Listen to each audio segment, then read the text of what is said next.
اب بھی اپنے پہلے والے دین پر واپس آ جا۔ لیکن حضرت بلال نبی کریم صلی اللہ علیہ وسلم سے اتنی محبت کرتے تھے، وہ تو ان کے عشق میں گم تھے، ان کے دل میں تو ان کے دین کی شمع روشن ہو چکی تھی، اب ظلم ستم کی کوئی آندھی اس کو بجھا نہیں سکتی تھی۔ اس حال میں بھی وہ احد احد کا نعرہ لگاتے رہے۔ امیہ بن خلف نے تہش میں آ کر شریر لڑکوں کو حضرت بلال کو ان کے حوالے کر دیا۔ حضرت بلال کی گردن میں رسیاں باندھ کر ان کو مدینے کی گلیوں میں گھسیٹتے پھرتے اور تپتی زمین پر انگاروں کی طرح اوندھا منہ ڈال دیا کرتے تھے اور ان کے اوپر پتھروں کے چٹان لگا دیا کرتے تھے۔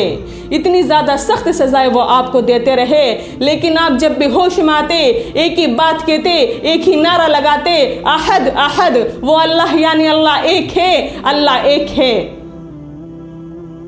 حضرت ابو بکر صدیق رضی اللہ تعالی عنہ ہر روز یہ منظر دیکھا کرتے تھے۔ آخر کار حضرت ابو بکر سے یہ منظر برداشت نہ ہو سکا، انہوں نے یہ سارا واقعہ نبی کریم صلی اللہ علیہ وسلم کو بتایا۔ سن کر نبی کی آنکھوں سے آنسو جھلک پڑے، ہمارے نبی رونے لگے۔ حضرت ابو بکر نے کہا، اے اللہ کے نبی، یا رسول اللہ، میں آج بلال کو خرید کر لاؤں گا، میں امیہ کے پاس جاؤں گا۔ نبی کریم صلی اللہ علیہ وسلم نے فرمایا، میں اس میں تمہارے ساتھ برابر کا شریک ہوں، آدھی رقم میں تمہیں ادا کروں گا۔ آپ صلی اللہ علیہ وسلم کی اجازت سے حضرت ابو بکر امیہ بن خلف کے پاس گئے اور کہتے ہیں کہ آپ اس بے قصور غلام کو کب تک ستاتے رہو گے، کب تک اس پر ظلم و ستم کرتے رہو گے؟ امیہ کہنے لگا کہ تیرا اس سے کیا رشتہ ہے، یہ میرا غلام ہے، میں اس کے ساتھ کچھ بھی سلوک کروں۔ حضرت ابو بکر صدیق رضی اللہ تعالی عنہ بولے کہ آپ اس کو فروخت کر دیجئے۔ امیہ کہتا ہے نہیں، میں اس کو نہیں بیچوں گا، یا تو یہ اپنے دین پر لوٹ کر آ جائے یا پھر یہ مر جائے۔ تو حضرت ابو بکر نے کہا، جان لو امیہ، اب جب وہ روشنی، وہ ہدایت یہ پا چکا، اب کبھی یہ جہالت کی طرف نہیں لوٹے گا، یہ مر جائے گا لیکن اس تاریکی کی طرف نہیں جائے گا۔ امیہ کہتا ہے کہ میں کیسے برداشت کروں کہ میرا کھائے اور میرا پیے اور میرے ہی معبودوں کا یہ انکار کرے۔ حضرت ابو بکر صدیق رضی اللہ تعالیٰ عنہ کہتے ہیں، اے امیہ، تم ایسا کرو، اس کو میرا ہاتھ فروخت کر دو، میں اس کو تم سے خرید لوں گا۔ امیہ کہنے لگا، کیا قیمت ادا کرو گے؟ حضرت ابو بکر صدیق رضی اللہ تعالیٰ عنہ بولے، جو آپ چاہو گے، جتنی آپ کہو گے۔ وہ سن کر حیران ہو گیا، اس نے بڑھا چڑھا کر آپ کو اس کی قیمت بتائی، حضرت بلال کی قیمت بتائی، آپ نے ان کو منہ مانگی قیمت ادا کر دی، اس سردار امیہ بن خلف کو منہ مانگی قیمت ادا کر دی اور حضرت بلال کو ان سے خرید کر نبی کریم صلی اللہ علیہ وسلم کی خدمت میں حاضر ہوئے۔ جب یہ دونوں آپ صلی اللہ علیہ وسلم کے قریب پہنچے تو حضرت بلال رضی اللہ تعالی عنہ نبی کا چہرہ انور دیکھ کر زندگی کے سارے دکھ بھول گئے اور آپ کے قدموں سے چمٹ گئے۔ آپ صلی اللہ علیہ وسلم نے حضرت بلال کو اپنے سینے سے لگایا اور کہا کہ ابو بکر، میں نے تم سے کہا تھا کہ میں تمہارے حصے میں برابر کا شریک ہوں، آدھی رقم میں تمہیں دوں گا، اس لیے کہ تم نے حضرت بلال کو خریدا۔ ابو بکر نے کہا، یا رسول اللہ، نہیں، میں نے تو بلال کو آزاد کر دیا، یہ اب آزاد ہے۔ حضرت بلال رضی اللہ تعالی عنہ اپنی زندگی، اپنی ساری زندگی نبی کریم صلی اللہ علیہ وسلم کے لیے وقف کر دی۔ وہ آپ صلی اللہ علیہ وسلم کے کام کاج کرتے تھے، یہاں تک کہ نبی کریم صلی اللہ علیہ وسلم نے ان کو اپنا خزانچی مقرر کر لیا۔ جو بھی کسی کو دینا ہوتا تو پہلے حضرت بلال رضی اللہ تعالی عنہ کو بلاتے تھے، وہ آپ صلی اللہ علیہ وسلم کے ساتھ ساتھ رہتے تھے، اور جب آپ صلی اللہ علیہ وسلم گھر میں تشریف لے جاتے تو وہ باہر بیٹھ جاتے، لمحات انتظار مختصر ہو یا طویل وہ بیٹھے رہتے تھے۔ اور جب آپ صلی اللہ علیہ وسلم سفر کرتے تھے تو کھانے پینے کا انتظام بھی حضرت بلال رضی اللہ تعالی عنہ کیا کرتے تھے۔ اس کے بعد جب مدینہ منورہ میں اذان دینے کا طریقہ مقرر ہوا تو نبی کریم صلی اللہ علیہ وسلم نے مؤذن مقرر کرنے کے لیے سوچا، تو آپ صلی اللہ علیہ وسلم کی نظر انتخاب حضرت بلال رضی اللہ تعالی عنہ پر گئی۔ آپ صلی اللہ علیہ وسلم نے حضرت بلال کو حکم دیا کہ بلال اذان دو۔ حضرت بلال رضی اللہ تعالیٰ عنہ نے نبی کریم صلی اللہ علیہ وسلم کے سیدھے سامنے کھڑے ہو کر اذان دی، اور وہ سردار مکے کے جو آپ صلی اللہ علیہ وسلم پر اور ان کے غلاموں پر ظلم و ستم کرتے تھے، بیت اللہ میں نماز نہیں پڑھنے دیا کرتے تھے، وہ آج نبی کے سامنے سر جھکائے مجرموں کی طرح کھڑے ہوئے ہیں، اور اس حال میں کہ نماز کا وقت آ جاتا ہے۔ آپ صلی اللہ علیہ وسلم بلال کو حکم کرتے ہیں کہ بلال کعبے کی چھت پر چڑھ جاؤ اور اوپر چڑھ کر اذان دو۔ حضرت بلال کعبے کی چھت پر چڑھے اور سوچنے لگے کہ جب میں نے مسجد نبوی میں اذان دی تھی تو چہرہ قبلے کی طرف کیا تھا، جب بدر و احد کے میدان میں اذان دی تو چہرہ قبلے کی طرف کیا تھا، میں جہاں جہاں بھی اذان دیتا رہا چہرہ قبلے کی طرف کرتا رہا، اور آج میں کعبے کے اوپر کھڑا ہوں اور کعبہ میرے قدموں کے تلے ہے۔ تو بلال کے عشق نے جواب دیا کہ تم نے آج تک اذان دی، سب ہر بار اپنا چہرہ کعبے کی طرف کرا، آج چہرہ اپنا نبی کریم صلی اللہ علیہ وسلم کی رخ کی طرف کریں گے، جو وہ تو کعبے کا بھی کعبہ ہے، نبی کریم صلی اللہ علیہ وسلم تو کعبے کا بھی کعبہ ہے۔ نبی کریم صلی اللہ علیہ وسلم کی طرف رخ کر کر حضرت بلال نے اذان دی، اتنی بڑی شان عطا کی۔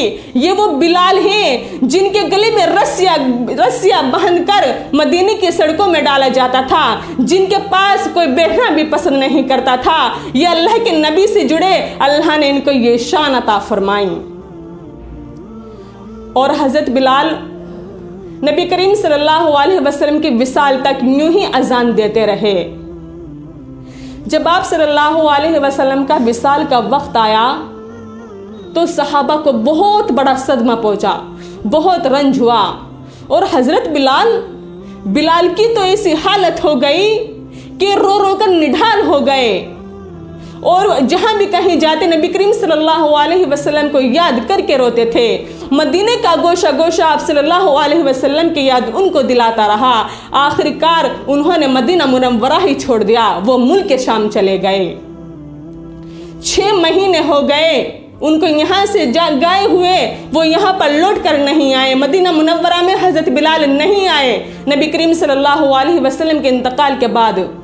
تو ایک روز حضرت بلال رضی اللہ تعالیٰ عنہ سو رہے تھے، آپ صلی اللہ علیہ وسلم ان کے خواب میں تشریف لائے اور کہنے لگے، اے بلال، یہ کیسی وفا ہے کہ تم نے ہمارے شہر میں آنا ہی چھوڑ دیا؟ لاکھوں صحابہ کرام کسی کے خواب میں نہیں آئے، ہمارے نبی آئے تو کس کے خواب میں آئے؟ حضرت بلال رضی اللہ تعالیٰ عنہ کے خواب میں آئے۔ کہنے لگے، بلال، یہ کیسی وفا ہے کہ تم نے ہمارے شہر میں آنا ہی چھوڑ دیا؟ حضرت بلال کو یوں لگا کہ جیسا کہ اللہ کے نبی زندہ ہو اور وہ مجھے بلا رہے ہو۔ وہ فوراً اٹھ کر اپنی اونٹنی کو تیار کیا، 7 دن 7 رات تک چلتے رہے، سوائے نماز اور قضاء حاجات کا اپنی اونٹنی کو نہیں روکی۔ وہ چلتے مدینہ منورہ میں تشریف لائے اور آ کر شور مچایا، یا رسول اللہ، اے اللہ کے رسول، میں آ گیا ہوں، اے اللہ کے رسول، میں آ گیا ہوں، آپ کہاں ہیں؟ دکھائی کیوں نہیں دیتے؟ دیکھتے کیا ہے کہ قبر ہے نبی کریم صلی اللہ علیہ وسلم کی۔ اتنے روتے ہیں کہ بے ہوش ہو جاتے ہیں۔ اسی حال میں نماز کا وقت آ جاتا ہے تو تمام مدینہ والوں کا یہ شوق ہوتا ہے کہ آج حضرت بلال اذان دے، لیکن ان کو یہ بھی معلوم ہے کہ بلال نے قسم کھائی ہے کہ وہ اذان نہیں دیں گے۔ تو صحابہ کرام حسن حسین رضی اللہ تعالی عنہما کو بلاتے ہیں اور کہتے ہیں کہ آپ تو رسول اللہ کے جگر کے ٹکڑے ہیں، آنکھوں کی ٹھنڈک ہیں، بلال کے پاس جائیے، وہ آپ کا جواب سوال رد نہیں کریں گے، وہ آپ کی بات کو بالکل رد نہیں کریں گے، آپ ان سے کہیں کہ ایک مرتبہ اذان دے دیں۔ وہ دونوں بھائی حضرت حسن حسین حضرت بلال رضی اللہ تعالی عنہ کے پاس آتے ہیں اور آ کر کہتے ہیں، اے چچا، ہماری ایک گزارش ہے۔ حضرت بلال کہتے ہیں، اے میرے بچوں، تم پر تو میری جان قربان ہے، بتاؤ تمہاری کیا گزارش ہے؟ وہ کہتے ہیں کہ آپ ہمارے نانا کے لیے اذان دیتے رہے اور ایک مرتبہ آج ہمارے لیے بھی اذان دے دو۔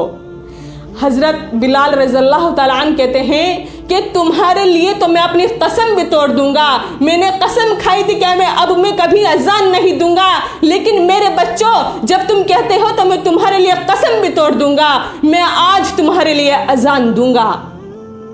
حضرت بلال رضی اللہ تعالی عنہ ایک انصاری عورت کے گھر کی چھت پر چڑھے اور اوپر چڑھ کر اتنا ہی کہا تھا اللہ اکبر، پورے مدینہ میں قہر مچ گیا، سب مرد عورت ننگے سر ننگے پاؤں روتے چلاتے ہوئے آئے کہ یہ بلال ہے، بلال ہے، بلال اذان دے رہے ہیں۔ وہ نبوت کا زمانہ یاد آ گیا جو نبی کریم صلی اللہ علیہ وسلم میں جس وقت یہ اذان دیا کرتے تھے، ہمیں وہ زمانہ یاد آ گیا، سب رونے لگے، لیکن حضرت بلال پوری اذان نہیں دے پائے۔